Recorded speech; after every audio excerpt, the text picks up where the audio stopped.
नमस्कार, बंसल्यूज के special segment में आपका बहुत बहुत स्वागत है। मैं हूं आपके साथ पीयूष पारे।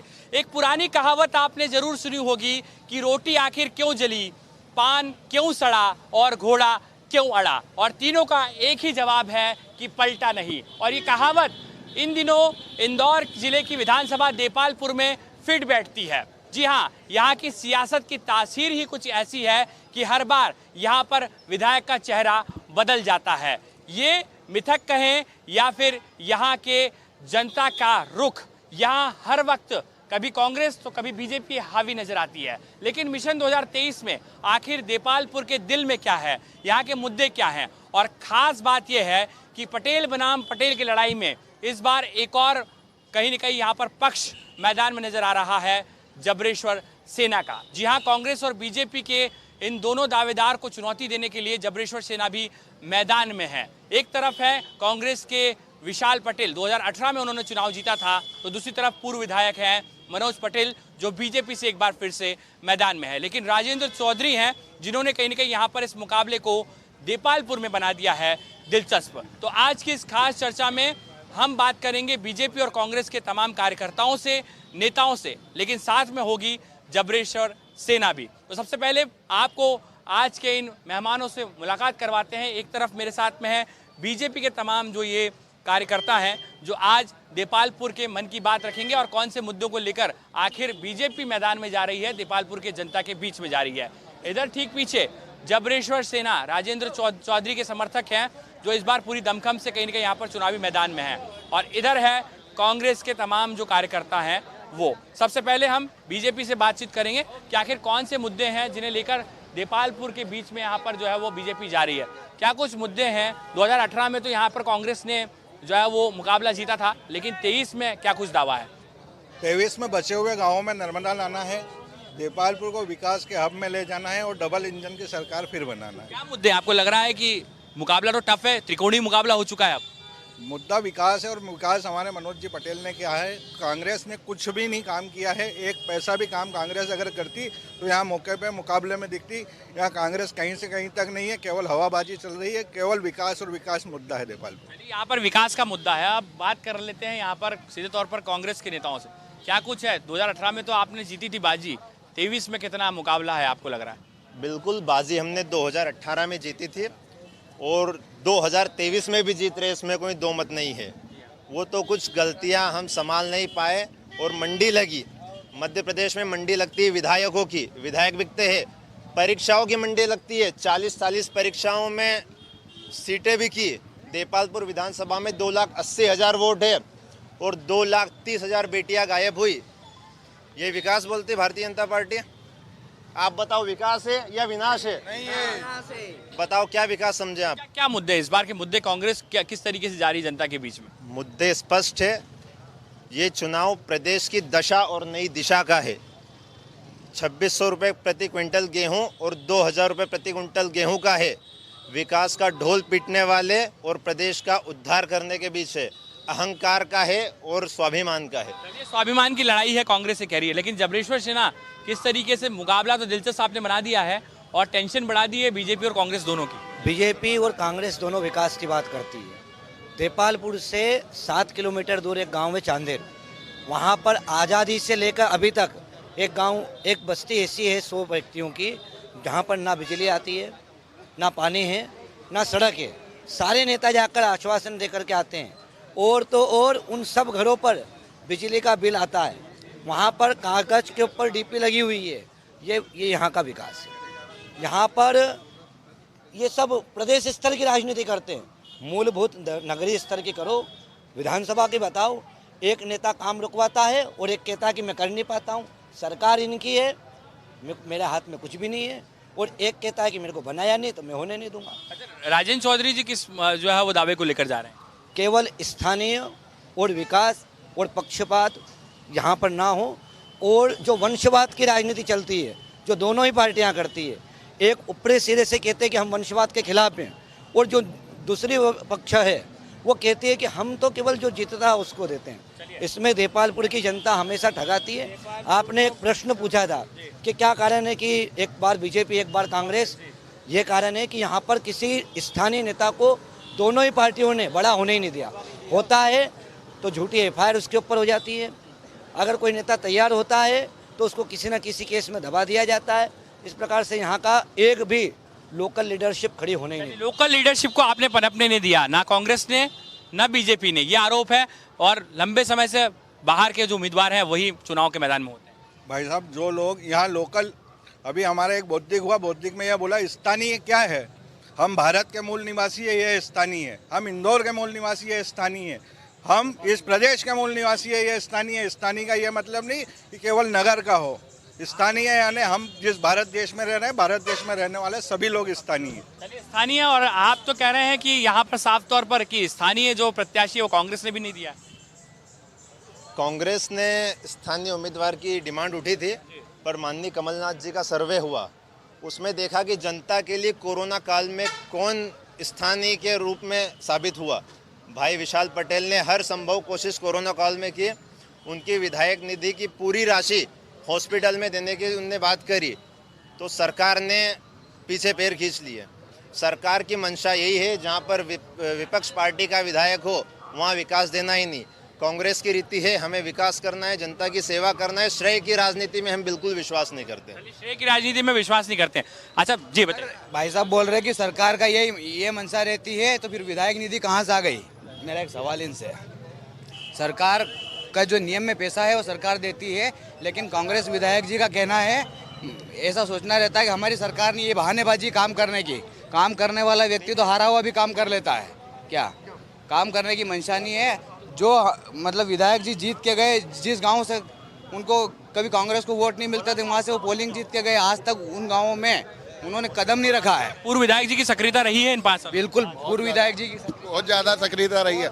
और इस बार भी जो चुनाव लड़ रहे हैं वो विकास के नाम पे लड़ रही भारतीय जनता पार्टी। 2018 से पहले जो आज के वर्तमान पूर्व विधायक है मनोज जी पटेल, 2018 से पहले विधानसभा जब चल रही थी उसमें एक क्वेश्चन मार्क लगा था बाय रिकॉर्ड कि क्या सभी विकास कार्य देपालपुर विधानसभा में होंगे। 230 विधानसभा का मतलब क्वेश्चन मार्क लगा था कि सारे विकास कार्य देपालपुर विधानसभा में होंगे। ये रिकॉर्ड दर्ज है, मतलब पूरे 230 विधानसभा में सबसे ज्यादा विकास कार्य देपालपुर। कह रहे हैं कि रिकॉर्ड है विधानसभा में कि सबसे ज्यादा काम ही हुए हैं यहाँ पर देपालपुर में। 2018 में अगर ये विकास करते तो हम विधायक बनते ही नहीं। जब से ये विधायक थे, पूर्व विधायक रह गए, तो इनको विकास अगर करना होता तो ये दूसरे विधायक बनते ना रिटर्न। फिर क्या कुछ इस बार लग रहा है आपको, और खासतौर पर देपालपुर का जो युवा है वो किस तरीके का जो है वो चुनाव देखता है? अभी विधायक विशाल जी पटेल वर्तमान विधायक है और अग्रिम मंत्री बनने वाले, और प्रचंड जीत होगी उनकी। प्रचंड जीत किसकी होगी? और भी मुद्दे जी बताइए। देखिए, ये सारी बातें जो विकास की जा रही है ये सब झूठी बातें हैं। देपालपुर क्षेत्र में किसी भी प्रकार का कोई विकास नहीं हुआ है। यहाँ पर आप शिक्षा के क्षेत्र में देख लीजिए, स्वास्थ्य के क्षेत्र में देख लीजिए, रोजगार के क्षेत्र में देख लीजिए। शिक्षा के क्षेत्र में हमारे कॉलेज में मात्र 2 विषय पढ़ाए जाते हैं, वो 30 सालों से। यहाँ तीसरा विषय अभी तक आया ही नहीं। स्वास्थ्य के क्षेत्र में अगर कोई भगवान न करे किसी का परिजन अगर कोई बीमार है तो आप सरकारी अस्पताल में ले जाने की सोच भी नहीं सकते हैं, क्योंकि वहाँ पर साधन तो बहुत दूर की बात है, डॉक्टर भी अवेलेबल नहीं होता है। ये तो कह रहे हैं कि ना शिक्षा मिली ना स्वास्थ्य मिला। किसने बोला? सब तो मिल रहा है यहाँ पे देपालपुर विधानसभा में। देपालपुर विधानसभा में माननीय विधायक मनोज जी पटेल जो पूरे मध्य प्रदेश में विकास पुरुष के नाम से फेमस है, और पूरी विधानसभा उनको विकास पुरुष कहती है, तो यूं ही नहीं कहती है।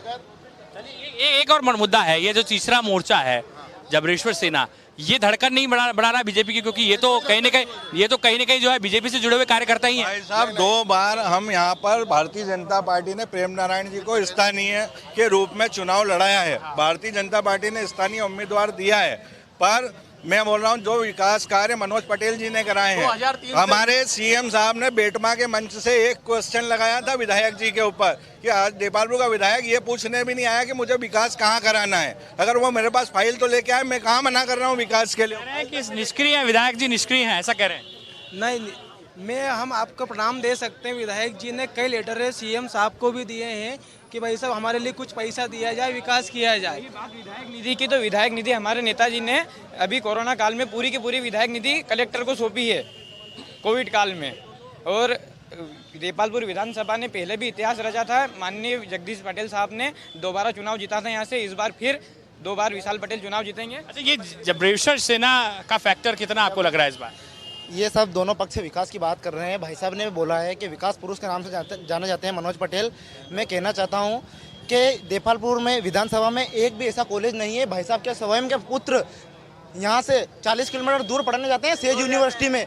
मेरे मित्र हैं इनके पुत्र, और ये बोल रहे हैं कि विकास हुआ है। यहाँ स्वास्थ्य के क्षेत्र में देख लें आप, तो एक भी ऐसा बेड और अस्पताल डॉक्टर ही उपलब्ध नहीं है यहाँ पे। शिक्षा के और रोजगार तो बिल्कुल भी यहाँ आज तक शिक्षा मिली है ना स्वास्थ्य मिला है, ये तो कह रहे हैं। यहाँ पे मनोज जी पटेल 2003 में पहला चुनाव लड़े, उसके बाद से ही वो सतत देपालपुर विधानसभा के लिए आधी रात को तैयार है और आज तक तैयार है। और विकास पुरुष के नाम से इसी, और ये छोटी मोटी जो योजना रहती है उनको सबको ऊपर तक ले गए, और आज भी वो लगे हुए हैं। एक और आपके नेता हैं उमराव सिंह जी, उनकी नाराजगी कितने भारी पड़ेगी? बहुत भारी कुछ भी नहीं है। उमराव सिंह जी पहले कांग्रेस में ही थे, वो जहाँ थे वहाँ चले गए, वो कांग्रेस से ही आए थे, कांग्रेस में ही चले गए। उमराव कांग्रेस में चले गए। उमराव सिंह जी आज तक जब से भाजपा में आए हैं, जब से आज तक उनके गांव बछोड़ा का पोलिंग भारतीय जनता पार्टी आज तक नहीं जीती है, बीजेपी नहीं जीती है। ये एक बड़ा मुद्दा है। लगातार नेताओं के दल बदल का खेल जारी है। आपके यहाँ भी अगर बात करें तो उमराव सिंह जी ने जो है वो कांग्रेस ज्वाइन की है, ये क्या फैक्टर काम करेगा? ये देखिए, ये उनका अपना विषय है। उमराव सिंह जी कांग्रेस में जाए या बीजेपी में जाए, हमको उससे कोई फर्क नहीं पड़ता है। हम जनता के साथ है और जनता हमारे साथ है। जनता इसलिए साथ है कि बाहरी लोगों ने सिर्फ उन लोगों को सपने दिखाए, और 70 साल में जनता अपने आप को ठगा हुआ महसूस कर रही है। 70 साल में जनता को कुछ भी नहीं मिला है। यहाँ तक कि पानी की व्यवस्था भी आज देपालपुर नगर में टैंकरों से की जा रही है। आज भी नल बराबर नहीं आ रहे हैं। बिजली, सड़क, पानी और शिक्षा, स्वास्थ्य, रोजगार, ये हमारी मूलभूत सुविधाएं हैं। जब यही नहीं दे पाए 70 साल में, तो ये कौन से विकास की बात कर रहे हैं? ये बड़ा बात है। मूलभूत सुविधाओं को लेकर ही देपालपुर जूझ रहा है, आरोप लगा रही कांग्रेस। सिविल हॉस्पिटल के अभी भैया ने उनके मैनिफेस्टो में है कि अभी 2023 के चुनाव में मनोज जी पटेल विजेता चुनकर आएंगे, और देपालपुर में सिविल हॉस्पिटल और एक सरकारी जो कॉलेज और स्कूल के इस टाइप की सुविधा देंगे कि जो प्राइवेट बसें जो गांव में बच्चों को लेने जाती है, सरकारी बसें लेने जाएगी, वो अभी 23 में करके दिखाएंगे। ये कह रहे हैं कि 23 में तस्वीर बदल देंगे देपालपुर की। क्या हुआ? 18 साल से आपका शासन है, क्या तस्वीर बदली? अब दो बातें मैं आपको बताऊंगा। आपने जो प्रश्न पूछा कि नेता पलटवार क्यों कर रहे हैं, तो हवाओं का रुख अधिकारी को और नेताओं को पता लग रहा है कि कमलनाथ जी की सरकार आ रही है, मेला कांग्रेस का बन रहा है, तो अपनी दुकान वहीं डालो। दूसरी बात विकास की आती है। आप बोलते हो विधायक जी ने विकास नहीं किया, तो ट्रैक्टर भर भर के, आइसर भर भर के नारियल विकास यात्रा में क्यों फोड़े? जवाब है किसी का इसके पास? चलिए जवाब भी ले लेंगे। वो कह रहे हैं कि विकास तो हुआ है, और साफ तौर पर वो कह रहे हैं कि आरोप भी लगा रहे हैं। तो ये बोलना चाहता हूँ मेरे कांग्रेस मित्र से कि 2018 के बाद विशाल जी पटेल यहाँ पर विधायक चुनकर आए। अगर मनोज जी पटेल ने कार्य रुकाया तो फाइल कहाँ है? इन्होंने धरना प्रदर्शन क्यों नहीं किया? और विशाल पटेल को 50 लाख रुपए प्रति वर्ष विधायक निधि मिलती है, तो उन्होंने कहाँ खर्च करी? बताओ। बोल रहे हैं विधायक जी के विधायक निधि का हिसाब दे दीजिए जी। 2400 पूरी कोविड काल में विधायक निधि इनको दी गई है।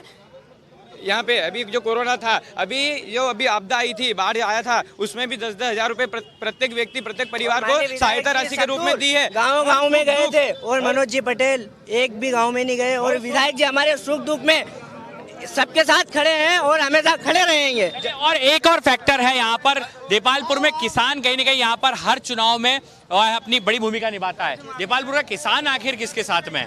जिसकी सत्ता रहती है और जिसका पट्टावाद होता है उसके गेहूं तुलते हैं। बाकी आम किसान परेशान हो जाता है। यहाँ पर ये है कि अगर जो दोनों पक्ष का कोई नेता का व्यक्ति है तो उसका गेहूं तुलेगा।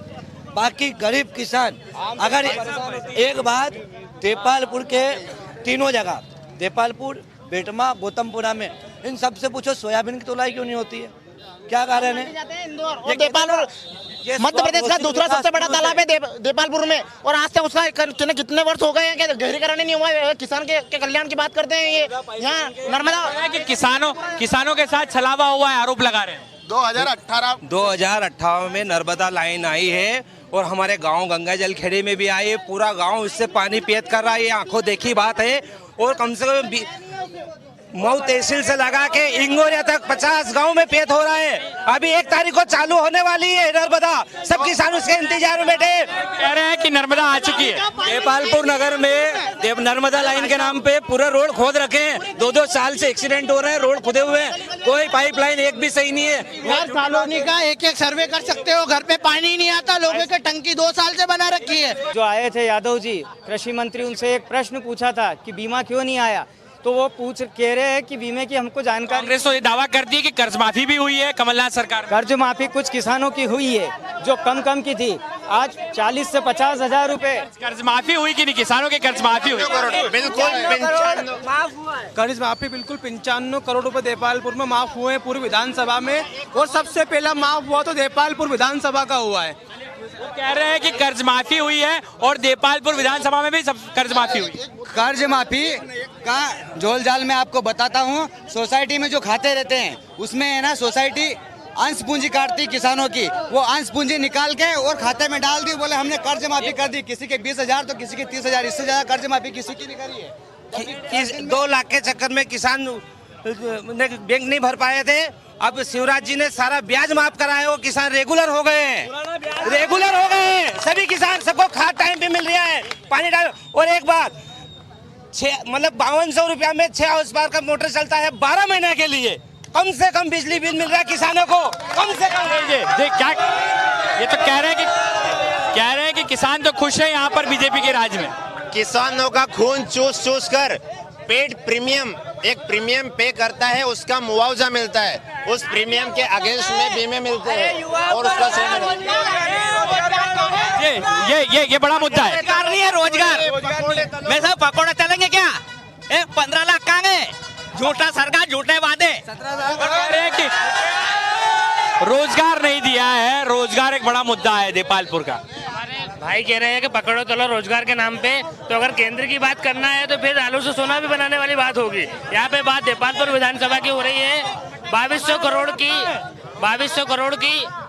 करोड़ की योजना है यहाँ पे, नर्मदा कंप्लीट लिंक की योजना है। इतनी बड़ी योजना मध्य प्रदेश की 230 विधानसभा में कहीं भी नहीं गई। वो कह रहे हैं कि किसान तो जो है वो परेशान है। किसान सक्षम है, किसान अपनी लड़ाई लड़ रहा है। मुख्यमंत्री जी ने 2005 में जब से शिवराज जी आए हैं, जब से किसान का जो विकास हुआ है, किसान परेशान है। जो बीजेपी से परेशान है वही किसान परेशान। वो कह रहे हैं कि जो बीजेपी से परेशान है वही किसान परेशान। ऐसा कुछ भी नहीं, हर किसान परेशान है। अभी थोड़े दिन पहले सोयाबीन अनाज गौतमपुरा मंडी में, वहाँ पर अधिकारी ने बोल दिया कि ये दागी होने के कारण आपका अनाज नहीं तुलेगा। कौन सा विधायक, कौन सा नेता वहाँ पर पहुंचा? स्थानीय व्यक्ति राजन चौधरी वहां पर पहुंचे और उन लोगों के साथ न्याय करवाया और उनका अनाज तुलवाया है। ये सिर्फ चलो किसानों की बात, यही बात है। झूठ बोलो, जोर से बोलो। बीजेपी की रीति और नीति यही रही है, झूठ बोलो, जोर से बोलो। आज विकास के नाम पे अगर वोट मांग सकती है भारतीय जनता पार्टी, तो पौवे के रेट पे मांग सकती है। वार्ड दारू, शहर दारू, इस बात पे भारतीय जनता यहाँ पर जो है वो सनातन का भी एक अलग जो है वो झंडा बुलंद हो रहा है। जबरेश्वर सेना कह रही है कि हम इसी भगवा झंडे के दम पर चुनाव जीतेंगे। क्या कुछ लग रहा है आपको? बिल्कुल भगवा झंडे के दम पे हम चुनाव जीतेंगे। हम वो हिंदू नहीं है या हम वो व्यक्ति नहीं है जो बाहर तिलक लगाकर ऊपर टोपी पहनते हैं और रातों रात 4-4 लाख रुपए उनका घर भिजवाते हैं जिनके घर टूट गए, और वहाँ जाके मजबूरी थी घर तोड़ना, दबा हुई हो तो ये नीति हम नहीं करते हैं। जो है किला है। यहाँ पे विकास की बात कर रहे हैं कि भारतीय जनता पार्टी विकास करती है। भारतीय जनता पार्टी पूरे देश में विकास कर रही है, राज्य में विकास कर रही है, लेकिन देपालपुर में विकास नहीं हो रहा है। ये स्वयं घोषित विकास पुरुष है, स्वयं घोषित हिंदूवीर है। कल है तो स्वयं सेवक की ड्रेस पहनते और अगले दिन चांदनखेड़ी में जाके टोपी लगे हुए चाचा उनसे हार पहनते और ये खान नहीं। और यहाँ स्थानीय यहाँ पे देपालपुर विधानसभा को ऐसा उम्मीदवार नहीं चाहिए जो अगले दिन तो स्वयं सेवक की ड्रेस पहने और अगले दिन जाके टोपी पहन के हलीम खाए। ये मुद्दा भी, लेकिन युवाओं के लिए क्या कुछ खास है? बीजेपी कह रही है कि युवाओं के लिए हमने रोजगार दिया है, लेकिन यहाँ पर सबसे बड़ा मुद्दा ही यही है रोजगार का। भैया रोजगार का मुद्दा ऐसा है कि देश का सबसे बड़ा उद्योग क्षेत्र हमारे पास में और वहाँ विस्तार बहुत अच्छे से हो रहा है। बेटमा क्षेत्र में होने वाला, ठीक है, भाई का कहना है रोड नहीं बना, आसपास दिख रहा है आपको रोड कितने बने हुए हैं। मैं खाली 2 विषयों पे चर्चा करना चाहता हूँ, जबरेश्वर और कांग्रेस। हम तो विकास के ऊपर काम कर रहे हैं, विकास पे बात करना चाह रहे हैं। विषय इतना है कि जो गठबंधन एनडीए का है भारत में, एनडीए का जो गठबंधन है वो देपालपुर में जबरेस और कांग्रेस का एनडीए गठबंधन है। कभी इनके मुंह से कांग्रेस का विरोध नहीं सुना हमने। तो कह रहे हैं कि जबरेश्वर सेना के जो कार्यकर्ता है वो बीजेपी के कार्यकर्ता। मैं जानना चाहता हूँ जबरेश्वर सेना हिंदुत्व की बात करके हिंदुत्व का काम नहीं कर रही है, विरोध भाजपा के प्रत्याशी का और भाजपा का विरोध कर रही है। कह रहे हैं कि एक ही परिवार के व्यक्ति को टिकट मिलता है। मेरी बात सुनिए, राजनीति एक कल्चर है, राजनीति एक कल्चर है। सुनिएगा, 4 बार मिल चुका और 2 बार पहले स्थानीय को मिल चुका है। राजनीति एक कल्चर है जिसका परिवार राजनीति में चलते आ रहा है, उसका दायित्व बनता है कि उसको भाजपा से टिकट मिलेगा। हो सकता है कि अगली बार बदला जाए, सिचुएशन देख के बदला जाएगा। सिचुएशन क्या होगी ये तो वक्त बताएगा।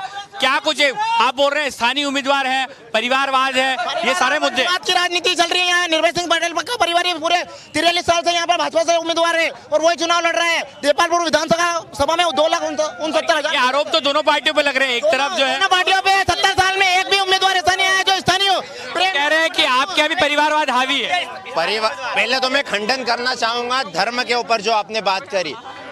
धर्म कांग्रेस पार्टी के लिए आस्था का विषय है और बीजेपी के लिए पॉलिटिकल प्लेटफॉर्म है। पॉलिटिकल प्लेटफॉर्म है, बीजेपी के लिए पॉलिटिकल प्लेटफॉर्म है धर्म का विषय। परिवारवाद के आरोप भी लगा रहे हैं जबरेश्वर सेना।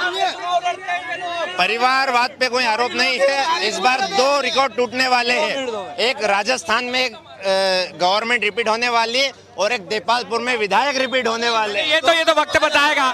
ये कह रहे हैं कि जी ये बात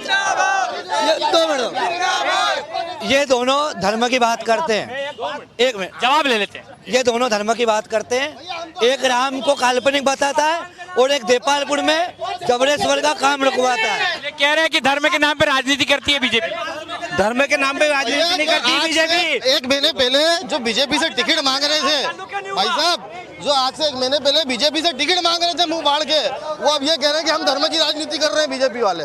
ये दोगलापन आता कहाँ से, हम ये जानना चाहते हैं। जिसको टिकट चाहिए भाजपा से वो भाजपा के गिरेगे और धर्म की राजनीति करते हैं। ये एजेंडा कहाँ से आता है? चलिए, यहाँ पर मुद्दे बहुत सारे हैं और आपने सुना है कि ये देपालपुर का सियासी माहौल है जहाँ पर किसानों से जुड़े हुए मुद्दे हैं। इसके अलावा धर्म के नाम पर सियासत हो रही है, ये भी आरोप कहीं न कहीं यहाँ पर दोनों ही पार्टियां एक दूसरे पर लगा रही है। लेकिन मुकाबला त्रिकोणीय है बीजेपी कांग्रेस के बीच में। जबरेश्वर सेना भी पूरी ताकत के साथ में मैदान में। अब देखना ये होगा कि आखिर देपालपुर की जनता यहाँ पर किसे अपना आशीर्वाद देती है और देपालपुर में अपना दबदबा कायम करने में कामयाब कौन होता है। धीरज पगारे के साथ पीयूष पारे, वंसल न्यूज, देपालपुर।